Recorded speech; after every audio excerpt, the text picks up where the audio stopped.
자, 그러면 이제 지금부터 우리 이제 사회 문제의 특성에 대해서 한번 살펴보는 시간을 갖도록 하겠습니다.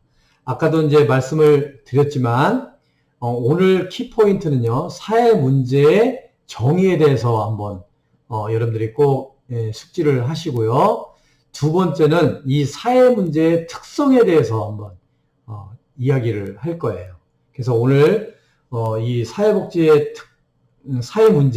특성에 대해서 이야기를 할 테니까 적어도 여러분들이 사회 문제의 특성 요 5가지에 대해서 여러분들이 확실하게 숙지를 할 필요가 있겠습니다. 자, 사회 문제는 이렇게 5가지 특징을 가지고 있습니다. 5가지 특징이요. 자, 첫 번째는 사회성이에요. 사회성. 자, 사회 문제는 인간이 만들고 유지하는 상황이 있다. 그래서 사회 문제는 사회적 특성을 지니고 있다라고 이야기를 할 수가 있겠습니다. 그래서 우리는 그 아리스토텔레스가 이런 얘기를 했잖아요. 인간은 사회적 동물이다. 그러니까 인간은 혼자서 살 수가 없는 거예요. 인간은 더불어서 살지요. 그래서 나 혼자 사는 것이 아니라 나는 부모님이 있지요. 또 형제 자매가 있지요. 친구가 있지요. 이웃이 있지요. 그리고 이 대한민국의 국민이라는 것이 있어요. 그래서 우리가 더불어 사는 거죠. 함께 살아가는 거죠. 그래서 홀로 살아갈 수 있는 인간은 하나도 없어요. 그래서 사람은 더불어서 살아요. 서로 관계를 맺고 사는 거죠. 관계를 맺고 사는 가운데 인간은 서로 갈등을 일으키게 돼요. 인간관계를 잘 형성해서 살아가면 좋은데, 때로는 서로 갈등을 일으키기도 하고요. 싸우기도 하고요. 또 치고받고 뭐 이런 경우도 있고요. 또 때로는 굉장히 사랑을 베풀고 배려해주고 뭐 이렇게 살아가는 경우가 있어요.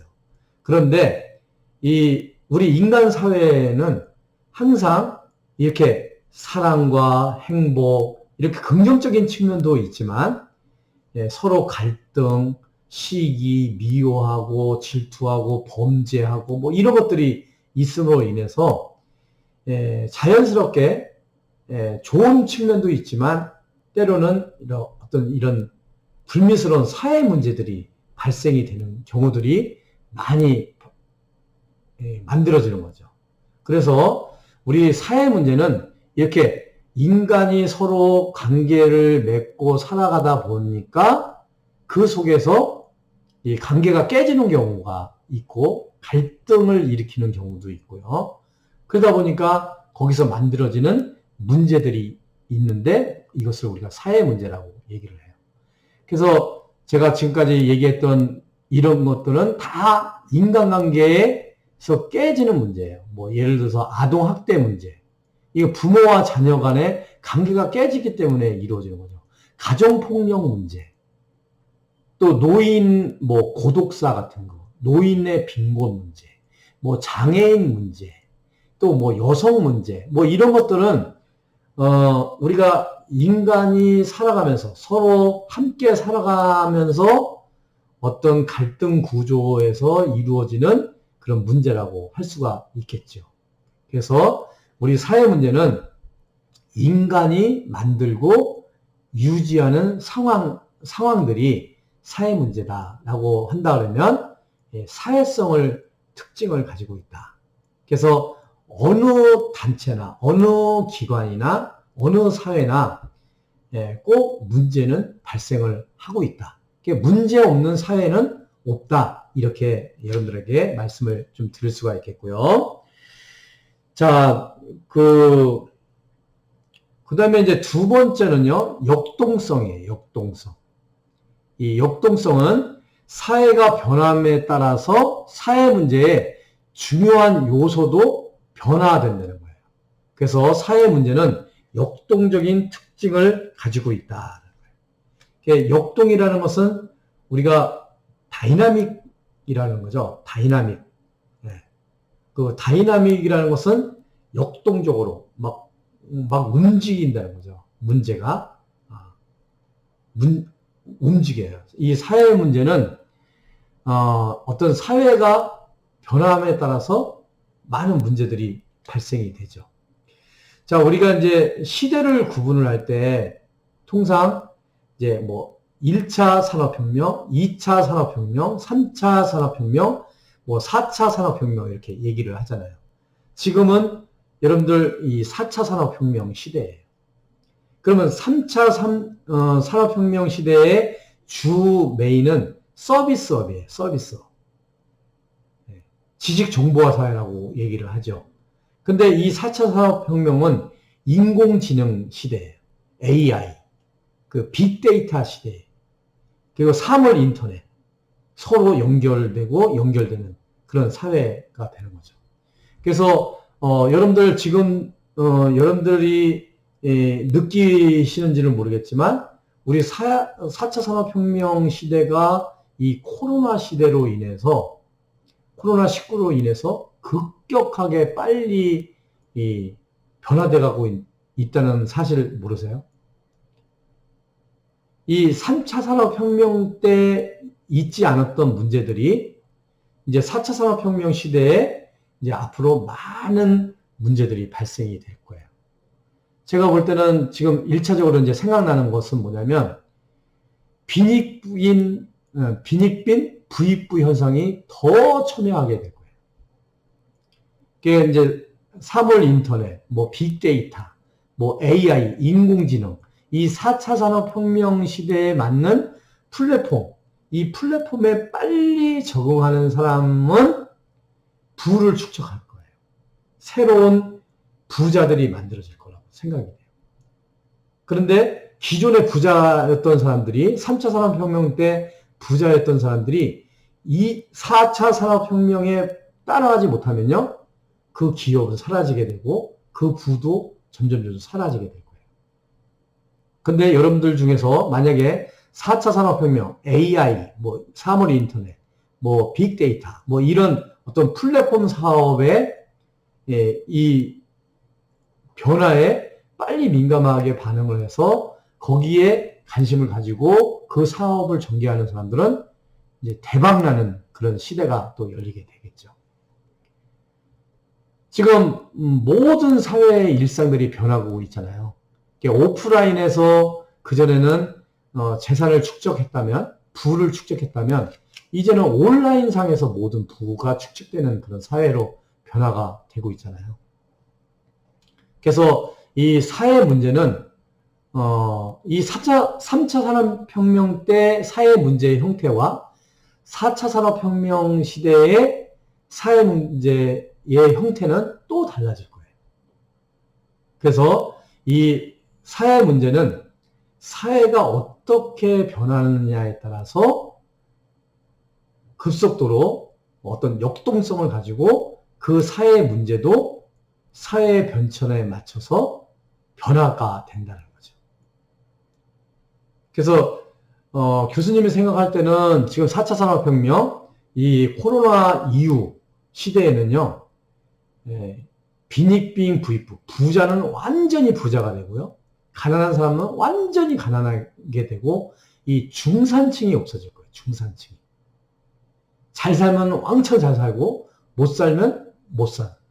그런데 잘 사는 사람들은 그렇게 많지 않고요. 소수의 살고요. 빈곤층이 저는 굉장히 많이 늘어나리라고 봐요. 그래서 여러분들도 이런 부분들에 대해서 관심을 가지고 미리미리 준비를 하셔야 돼요. 교수님도 지금 유튜브를 하는 이유도 이제 새로운 그 4차 산업혁명 시대, 새로운 플랫폼, 새로운 방향에 대해서 발빠르게 움직이고 있어요. 그래서 여러분들도 앞으로 4차 산업혁명 시대, 또 코로나 이후 시대를 대비해서 준비를 해야 되지 않을까, 이렇게 생각이 돼요. 자, 이제 세 번째는요, 세 번째 특징은 상대성이에요. 상대성. 이 상대성. 이 사람들이 사회 문제라고 생각하는 것은 사람들의 가치에 좌우돼요. 그래서 사회 문제는 상대적인 특징을 지니고 있어요. 어떤 사람에게는 사회 문제가 될 수가 있는데요. 다른 사람에게는 사회 문제에 대한 사회 문제라고 아니라고 생각할 수가 있어요. 그래서 사회 문제로 보는 사람에게는 사회 문제지만 사회 문제라고 보지 않는 사람에게는 사회 문제가 아닌 거예요. 거기에 개입되는 것은 기본적으로 그 사람이 무엇을 소중히 하느냐, 이 가치가 중요한 역할들을 하게 되는 거죠. 가치. 그래서 이 가치가 중요하다. 그래서 가치에 따라서 사회 문제를 바라보는 관점이 다르고요. 그 사회 문제를 해결하는 방향도 다른 거죠. 그래서 예를 들면 마약을 만드는 조직이나 관련자들은 마약을 사회 문제로 보는 것이 아니라 자기들의 사회에서 생계를 해결하는 수단으로 볼 수 있다는 거예요. 그러니까 우리는 마약 문제를 심각해 보죠. 그래서 마약 사범들을 단속을 하고 그 마약에 한번 빨려 들어가면 거기서 헤어나지를 못하죠. 그래서 우리는 이걸 사회 문제로 보는 관점인 거죠. 그런데 이 마약을 판매해가지고 생계를 유지하는 사람들 입장에서는 이게 오히려 자기의 생계의 유지의 수단인데 만약에 그걸 단속을 하게 되면 마약 그 사범들 같은 경우는 생계를 위협하는 걸로 받아들일 수가 있다는 거죠. 그래서 이게 굉장히 큰 차이라고 할 수가 있겠습니다. 그래서 이 사회 문제를 바라보는 시각과 관점이 다르기 때문에 모든 사회 문제는 어떤 관심을 갖느냐에 따라서 다르기 때문에 상대성을 가지고 있다라고 할 수가 있겠습니다. 자, 네 번째는요, 시대성이에요. 시대성. 어떤 것을 사회 문제로 볼 것인지는 시대에 따라서 달라진다는 거예요. 시대에 따라서. 그래서 사회 문제는 시대적 특성을 지니고 있어요. 옛날에는 아편 같은 경우는 미국에서요, 19세기에 아편을 의약품으로 규정한 경우가 많아요. 아편. 그런데 지금 시대에는 아편, 이게 마약의 종류죠. 이런 아편에 대해서, 마약으로 이제 인식을 해요. 그러니까 옛날에는 아편을 의약품으로 취급을 하다가 지금은 마약으로 취급을 해서 마약 문제로 생각을 하는 거죠. 이런 경우는 심각한 문제가 되죠. 그리고 흡연 같은 경우도 그래요. 이 흡연 문제 중에서 약물 문제 중에서 흡연 문제가 있는데요. 옛날에는 이 담배를 다 피게 되면요, 아주 멋있다고 그랬어요. 멋쟁이라고 이렇게 얘기를 했어요. 그런데 지금은 담배 피는 사람들 공항이나 이런데 우리 학교에서도 담배 필 수가 없죠. 모든 공공장소는 다 담배를 못 펴요. 그래가지고 막 숨어서 담배를 피고 막 이렇잖아요. 그러니까 옛날에는 담배 피는 사람들 이렇게 하면은 막 멋있게 이렇게 평가를 했거든요. 그러니까 시대가 변하게 되면 지금은 이 담배 피는 사람들을 굉장히 담배 피는 사람들이 어디 자리를 유지할 수 없을 정도로 이렇게 살아가고 있죠. 그래서 이 사회 문제는 시대에 따라서 사회 문제가 될 수도 있고 사회 문제가 안 될 수도 있는 그런 특성을 가지고 있다라는 거. 이게 시대성이에요. 그 다음에 이제 다섯 번째는 연계성인데요. 이 개별적인 사회 문제는 다른 사회 문제와 연관이 된다는 거예요. 그래서 사회 문제는 연계적인 특성을 가지고 있다는 거예요.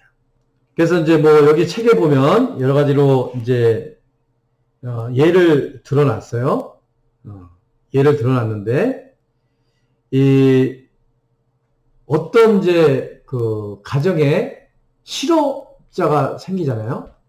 자, 실업자가 생기게 되면 실업 문제가 발생이 되면 그 가족이 살아가기가 어렵죠. 그러면 학생들이 학교를 다녀야 되는데 등록금을 낼 수가 없어요. 수익이 없으니까요. 그러면 그 학생이 등록금을 못 내가지고 학교를 못 다닐 수가 있어요. 그러면 이제 그 학생이 뭐 비관해가지고, 나 공부를 해야 되는데, 비관을 해서 뭐 자살을 할 수도 있고요. 또 실직을 당한 그 가장이 뭐 자살을 할 수도 있어요. 그러니까 어떤 한 개의 문제가 발생이 되면 그 문제로 인해서 여러 가지 다른 문제들이 발생이 될 수가 있다는 거죠. 그러니까 연계해서 문제가 발생이 될 수 있다. 그래서 이 사회 문제는 이런 5가지 특징을 가지고 있다. 사회성, 역동성, 상대성, 시대성, 연계성. 이렇게 5가지 문제를, 특성을 가지고 있다라는 것을 여러분들이 꼭, 아시고요. 이 5가지 특징에 대해서 한번 설명을 할 수 있도록, 나중에 교재를 한번 보시고요. 꼭 숙지를 해 주시기를 바라겠습니다. 다시 한번 강조하면 사회성, 역동성, 상대성, 시대성, 연계성 이렇게 5가지 특징을 가지고 있다. 자, 5번째 사회 문제와 사회 정책 및 사회 문제의 분석인데요. 사회 문제가 발생이 되면 이 사회 정책으로 정책이 이반이 되죠. 그러니까 일반적으로 사회 정책을 결정하는 여러 단계들 중에서 첫째 단계에서 정책과 관련된 사회 문제를 파악하는 경우가 있어요.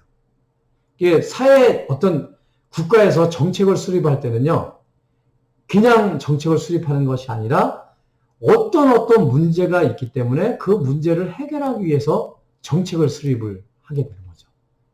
그래서 이 사회 문제는 정책을 수립하기 위한 전제 조건이에요. 그러니까 정책을 수립하기 위해서는 어떤 문제가 있는지를 파악을 하게 되는 거죠. 그래서 이런 사회 문제를 사회 정책으로 수립을 하기 위해서 우리가 사회 문제를 분석을 하게 되는데요. 사회 문제의 분석에서 고려해야 될 차원들이 이렇게 4가지가 있어요. 첫 번째, 문제를 정의하는 거예요. 첫 번째, 문제를 정의하는 거예요. 문제가 정의되는 방식을 파악하는 것을 문제를 정의하는. 어떤 문제냐? 자살 문제냐? 알코올 문제냐? 뭐 약물 문제냐? 또 뭐 학대 문제냐? 학대 문제면 여성 학대 문제냐? 가정 폭력의 문제냐? 뭐 아동 학대의 문제냐? 뭐 이렇게 문제를 정확하게 어떤 문제인지를 문제를 정의하는 거. 그래서 그 문제를 통해서 왜 그 문제들이 발생이 되는지, 그래서 어떤 결과가 나왔는지, 그 원인과 결과를 우리가 한번 살펴본다는 거죠. 그 다음에 이데올로기와 가치가 있어요. 이데올로기와 가치. 그래서 어떤 문제에 있어서 그 이데올로기, 어떤 이념과 가치를 접근할 것이냐, 뭐 이런 거죠. 예를 든다면요. 이 여성주의라는 게 있어요. 여성주의. 여성주의라는 건 뭐냐면, 그 여성이 실제, 가정 폭력을 당해요. 그러면 예전에는 가부장 제도라는 그 이데올로기, 가치관에 의해서 남성이 여성을 폭행을 하고 때리고 통제하고 이런 것이 당연한 걸로 생각을 했어요. 이걸 가부장제라고 그러죠. 가부장제는 가장이 그 가정의 대장이 되는 거예요. 그래서 모든 걸 다 주도를 해나가는 거죠. 그러다 보니까 그 시대에는 여성들이 뭐 매를 맞는 여성들이 그것을 문제화하지 않았어요. 그런데 지금은 여성주의라는 그 가치관, 그 이데올로기가 있기 때문에요. 여성과 남성이 동등한 양성평등 개념이 있잖아요. 법으로 양성평등 기본법이 있잖아요. 이런 것들을 규정을 함으로 인해서 그 문제가 되고 있죠. 가정폭력에 대해서는 심각한 문제이죠. 폭력 문제. 그래서 이 사회 문제를 정의를 할 때 그 문제가 어떤 문제인지 문제를 정의하고 그 문제로 인해 문제가 발생되게 되는 원인과 그 결과, 실제, 현황은 어떻게 되는 건지 그 문제를 바라보는 이데올로기와 가치는 무엇인지, 그리고 그 문제를 통해서 이익을 보는 측과 손해를 보는 측이 무엇인지를 한번 살펴보는 것을 우리가 사회 문제의 분석의 차원이다라고 할 수가 있겠어요. 그래서 우리가 사회 문제를 분석할 때는 이 네 가지 차원에서 고려해서 분석을 할 필요가 있다라는 거죠. 자, 그래서 이 사회 문제를 분석을 할 때는요, 사회 문제와 관련된 사건에 대한 해석 방식이나 사회 문제의 원인에 대해서는 사람마다 다른 의견을 제시할 수가 있어요. 그래서 사회 문제 분석에서 도덕적인 판단을 하지 말아야 돼요. 그래서 아까도 얘기했지만 어떤 이데올로기와 가치관에 따라서 어떤 사람은 이걸 굉장히 심각하게 받아들일 수가 있고요. 어떤 사람은 아무것도 아니라고 받아들일 수 있고요. 오히려 반박을 하는 경우도 있어요. 그렇기 때문에 이 사회 문제를 정확하게 이렇게 분석을 할 필요가 있다라는 거죠. 그래서 그 대신에 이제 사회 문제를 바라보는 사람의 관점 파악에 주목을 해야 돼요. 그래서 어떤 관점에서 어떤 이데올로기와 가치관을 가지고 그 사회 문제를 바라보느냐 하는 측면에서 이 사회 문제를 분석을 할 필요가 있다라고 할 수가 있겠습니다. 자, 이렇게 해서 여러분들하고 오늘 사회 문제론 제2주차 수업을 했는데요. 오늘은 여러분들에게 말씀을 드렸지만 사회 문제의 개념에 대해서 확실하게 좀 이해를 하셨으면 좋겠고요.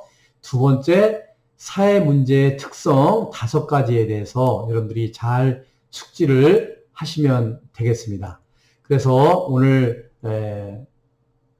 2주차 수업 사회 문제의 개념과 요소 및 사회 문제의 특성 그리고 분석에 대해서 한번 살펴봤는데요. 여러분들에게 도움이 되었으면 좋겠습니다. 우리 다음 주에 한 주간 잘 지내시고 우리 다음 주에 뵙는 걸로 이렇게 하겠습니다. 여기까지 수업 받느냐고 수고 많이 하셨습니다. 여러분 감사합니다.